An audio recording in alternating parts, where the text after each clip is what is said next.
பார்வோன் ஆவியோட நோக்கம் என்னன்னா, நம்மளுக்கு தேவன் கொடுத்த நோக்கத்தை சிதறடிக்கணும்.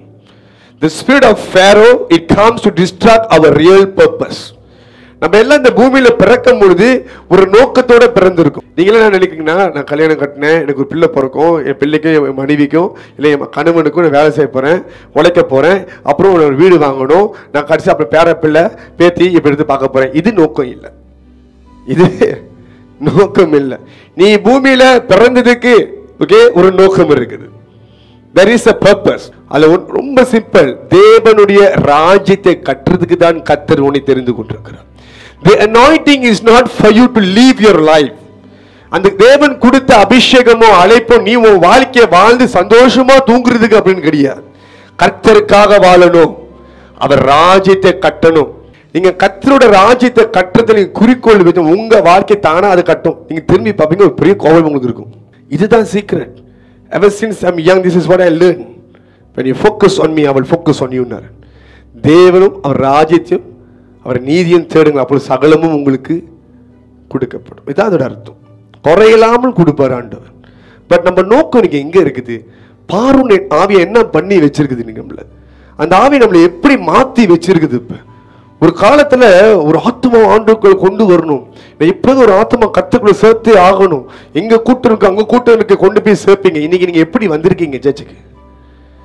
எத்தனை ஆத்மா ஆண்டுக்குள்ள கொண்டு வந்திருக்கீங்க? சண்டே மார்னிங் ரொம்ப அப்படியே ரிலீஜியஸா ரொம்ப ஆர்வமா சர்ச்சுக்கு போவீங்க. எதுக்கு? கர்த்தருக்கு போய் ஊழியம் செய்ய போறேன், ஆண்டவரை ஆராதிக்க போறேன் அப்படின்ட்டு. அப்புறம் திங்கக்கிழமை திருப்பினாவும் உங்க மாம்சத்துக்கு ஊழியம் செய்ய ஆரம்பிச்சிருவீங்க. திங்கக்கிழமையிலேருந்து சனிக்கிழமை வரைக்கும் மாம்ச ஊழியம் செய்வீங்க. அப்புறம் சண்டே திருப்பி விடுதலையாக்கப்படுவீங்க. எங்க? ஆண்டருக்கு சேவை செய்வீங்க. மண்டேலேருந்து சட்டர்டே வரைக்கும் பார்வோனுக்கு சேவை செய்வீங்க. சொல்றது உங்களுக்கு புரிதுங்களா? Somehow our purpose are distracted. ஆனா உண்மையா கர்த்தர் மேல கவனத்தை வைத்திருக்கிறவன், நோக்கத்தை அறிந்து எப்படித்தமா இருப்பான், அவனை எங்க வேலை செய்ய விட்டாலும் அவன் நோக்கலாம் கர்த்தர் ராஜ்யத்தை கட்ட நிற்கும். எப்படி கட்டலாம், எப்படி இந்த ஆத்மாட்ட ஆண்டவரை பற்றி சொல்லலாம், எப்படி இயேசுவை குறித்து எப்படியாவது அறிவிக்கலாம், how to declare, how to proclaim the gospel சொல்லி அதே குறிக்கோள் இருப்பீங்க தவிர்த்து நீங்க உலகத்தோடு அப்படி போயிட மாட்டீங்க. செத்த மீன் தான் அப்படி ஃப்ளோவில் அடிச்சுட்டு போகும். உயிரோடு இருக்கிற மீன் அடிச்சுட்டு போற தண்ணியில் எதிர நீந்தி அடிச்சு போயிட்டு இருக்கும். அதுக்குன்னு ஒரு பர்பஸ் இருக்குது. அதான் அபிஷேகப்பட்டவங்க. செத்த மீன் அப்படி அடிச்சுட்டே போகும், தண்ணி எங்க போய் அப்படியே போயிட்டே இருக்கும். ஆனா அபிஷேகப்பட்ட எப்படி இருப்பான்? அவன் உயிரோட இருக்கிறான். தண்ணி இப்படி போனா அது இப்படிதான் போகும், நான் அங்கதான் போய் சேரணும்ட்டு. Where are we today? What are we doing today? What is the purpose of your life today? உங்க வாழ்க்கையின் நோக்கம் என்ன? பார்வோனோட நோக்கம் பாருங்க, அவன் வந்து நம்மளோட உண்மையான நோக்கத்தை அவன் எப்படி கெடுப்பான். சில ஆண்டவருக்கு ஊழியம் செய்வாங்க, ஆனா அவங்க ஊழியம் எதுக்கு செய்றாங்கன்னா அவங்க வாழ்க்கையை கட்டுறதுக்காக. இந்த காலத்துல இந்த ஜெனரேஷன்ல இருக்கிற சந்ததி இப்ப எழும்பிட்டு இருக்குன்னு பாத்தீங்கன்னா, they need the pulpit to make themselves known. அவங்களை அறிவிக்கிறதுக்காகவே ஒரு ஸ்டேஜ் தேவை. உலகத்துல இப்ப இந்த ஏஆர் ரஹ்மான், இளையராஜெல்லாம் இருக்கிறாங்க இல்லையா, அவங்களாம் பாட்டு பாடி ஃபேமஸ் ஆகினாங்க. நான் எதையாவது 2 வார்த்தை இயேசு பற்றி சொல்லி ஃபேமஸ் ஆகணும், 4 பேருக்கு என்னை தெரிஞ்சு 4 பேர் மதிக்கணும். இப்படி அப்படின்னா இது this is not the real purpose of serving the Lord. இது கர்த்தருக்கு உண்மையா ஊழியம் செய்ற நோக்கம் கிடையாது. கர்த்தருக்கு உண்மையா ஊழியம் செய்ற நோக்கம் இருக்குன்னா அவர் பெருகணும், நான் சிறுகணும். But see, when you truly understand, நம்ம என்ன செஞ்சாலும் கர்த்தருடைய மகிமைக்காக செய்யணும். அந்த குறிக்கோளை செஞ்சமா அங்க தேவன் வெளிப்படுவார். Such work will be blessed. You can see the presence and the anointing. ஆனா நீங்க அதுல நான் பிரிவன ஆகணும் அப்படின்னு சொல்லி அந்த நோக்கத்துல இருந்தீங்கன்னா ரியல் பர்பஸ் விட்டு வெளியாயிட்டீங்கன்ற உண்மையான ஊழிய நோக்கத்தை விட்டு வெளியாயிட்டாங்க. நீங்க நிறைய பேர் ஆரம்பிக்கும் போது கர்த்தருக்காக தான் ஆரம்பிக்கிறாங்க, ஆனா முடிக்கும் போது அவங்களுக்காக முடிக்கிறாங்க. இன்னொரு கருத்தை புரிஞ்சுக்கணும். நீ கேட்க அப்ப எப்படி பசங்க வரங்கள்லாம் செயல்படுது, எப்படி அபிஷேகத்தை ஃபீல் பண்ண முடியுது? One can start with the glory but can end without the glory. The glory is the Holy Spirit. ஆரம்பிக்கும் பொழுது பரிசுத்தாவி கூட இருப்பார். ஆனா நடுவில் போகும்பொழுது நம்மளோட கேரக்டர் நம்மளோட இதெல்லாம் மாறும் பொழுது கர்த்தருக்கு நம்ம ஒத்துழைக்க வந்தோமா பரிசுத்தாவி வெளியிடுவாரு, அசுத்தாவி உள்ளுக்கு வந்துடும். இப்ப நடுவில் நடக்குதுன்னு பாத்தீங்கன்னா அங்க எக்ஸ்சேஞ்ச் நடக்குது. அசுத்தாவிக்கும் பரிசுத்தாவிக்கும் எக்ஸ்சேஞ்ச் நடக்குது. ஆனா வரங்களும் அபிஷேகமும் அங்கே இருக்கும். அப்ப நம்ம நினைக்கிறீங்க அபிஷேகமா இருக்கு, அபிஷேகம் இருக்குது, வரங்கள் இருக்குது, ஆனா அதை ஆபரேட் பண்றது பரிசுத்தாவியா அசுத்தாவியா? ஸோ இங்க அற்புதம் நடக்குது, பயங்கரமான டெலிவரன்ஸ் நடக்குது, பயங்கரமான காரியம் நடக்குது, ப்ராஃபஸி நடக்குது, அது நிச்சயம் ஏமாந்துடக்கூடாது. we must know whether they truly walking with God or the evil spirit. ஒரு ஊழியக்காரனுக்கு ஊழியக்காரிக்கு முக்கியமான ஒரு வேலை தெரியுமா? அவங்களோட உறவு கர்த்தரோட பாதுகாத்துக் கொள்ள வேண்டும். they need to protect their relationship with God. at the moment they stop having a relationship with God, demons can take over. பிசாசை எடுத்துக்கொள்ள முடியும். நல்லா பாருங்க பைபிள்ல சவுல் ராஜா, அவன் ஆரம்பிக்கும் பொழுது பரிசுத்தாவினால் தான் ஆரம்பிக்கிறான். ராஜரீக அபிஷேகத்தை பெற்றுக் கொள்கிறான், ராஜாவா ஆக்கப்படுகிறான். ஆண்டவனை கொண்டு ஊழியர்கள் காரியங்களை செய்யற தேசத்தை ஆளு, அந்த தேசத்தை அட்மினிஸ்ட்ரேஷன் பண்றது, அந்த ஜனங்களை நடத்துறதுக்கு ஒரு அபிஷேகம் வேணும், ஒரு பலன் வேணும், அதை கர்த்தர் தருகிறார். ஆனா கொஞ்ச நாள் கழிச்சு என்ன பாத்தீங்கன்னா மாம்சத்துக்கு இடம் கொடுக்கிறான், ஜனங்க பேச்ச கேட்கிறான், ஆவியானவர் அவனை விட்டு விலகுறார், அசுத்தாவி உள்ளுக்கு நுழையுது. பிறகு எழுந்தப்பட்டிருக்குது, சவுல் மறுபடியும் தீர்க்க தரிசனம் உரைக்கிறான். பாருங்க, ப்ரொஃபஸி வந்து ஒரு கிஃப்ட், ப்ரொஃபஸி வந்து ஒரு கிஃப்ட். ஓகே, எப்படி பரிசுத்த ஆவி இல்லாம அது வேலை செய்து? எப்படி திருடன் திருடவும் கொள்ளவும் அழிக்க வருகிறான். பிசாசு திருடன் தான், அவனுக்கு சொந்தமா அதிகாரம் வல்லமும் ஒண்ணுமே இல்லை. அவன் திருட்டு தருமா தேவனுக்கு சொந்தமான ஆலயத்துக்குள்ள நுழைந்து அந்த ஆலயத்தை நான் தான் தேவன் என்று சொல்லுவான். சொல்றது உங்களுக்கு புரியுதுங்களா? அதான் சொல்றேன், போற இடத்த தலைவை விட்டுறாதீங்க என்று, கவனமா எச்சரிக்கையாக இருங்க என்று. our people they go for signs and wonders.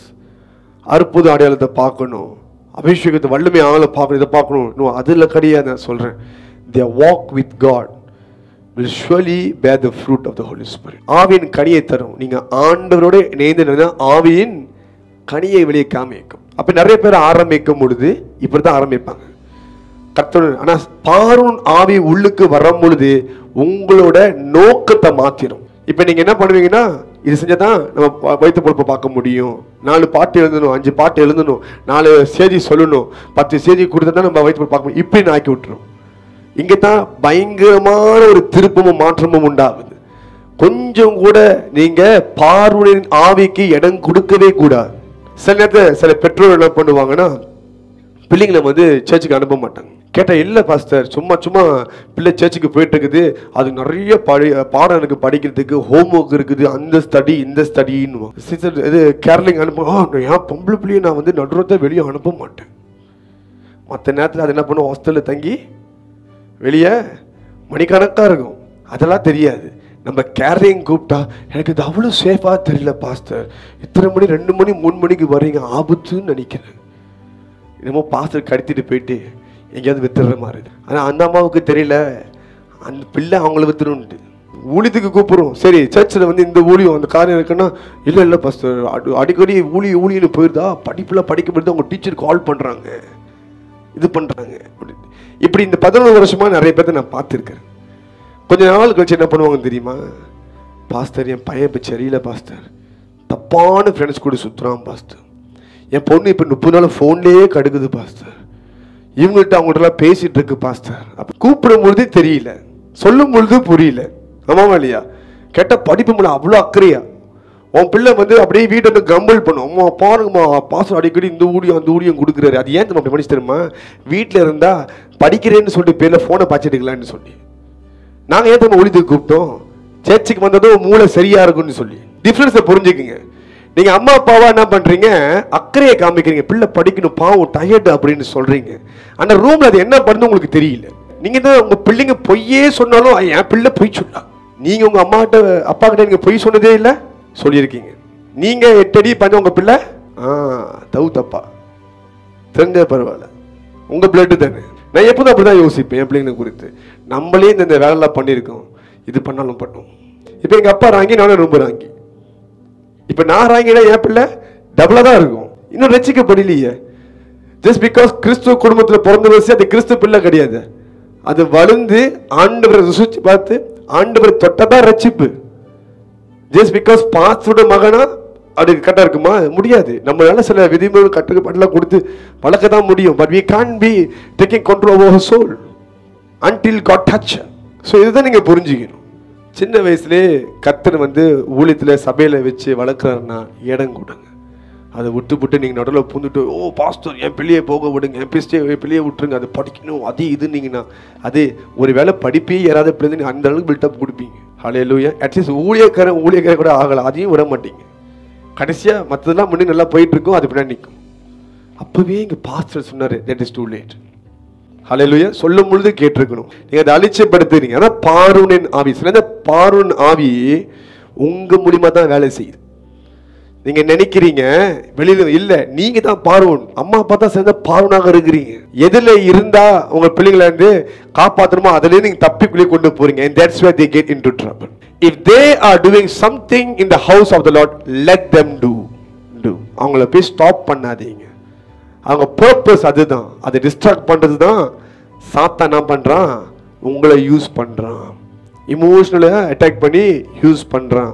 சில ஆட்கள் சில இடங்கள்ல இருந்து தான் சேஃபா இருப்பாங்க. ஆனா உங்களை வைத்து அப்படியே வெளியே கொண்டு வந்து வேற இடத்துக்கு திருப்பி விட்டுருவான்.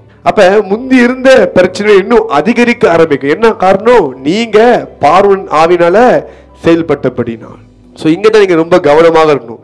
அப்போ நம்ம என்ன பண்ணணும்னா, இந்த ஆவி இந்த மாதிரி எண்ணங்களை கொண்டு வருது, ஊழியம் செய்ய தடை பண்ணுறது உங்களுக்கு தோணுதா, இவங்க செய்யக்கூடாது அவங்க செய்யக்கூடாது தோணுச்சுன்னா அது கத்துறதுக்கு வர கிடையாது.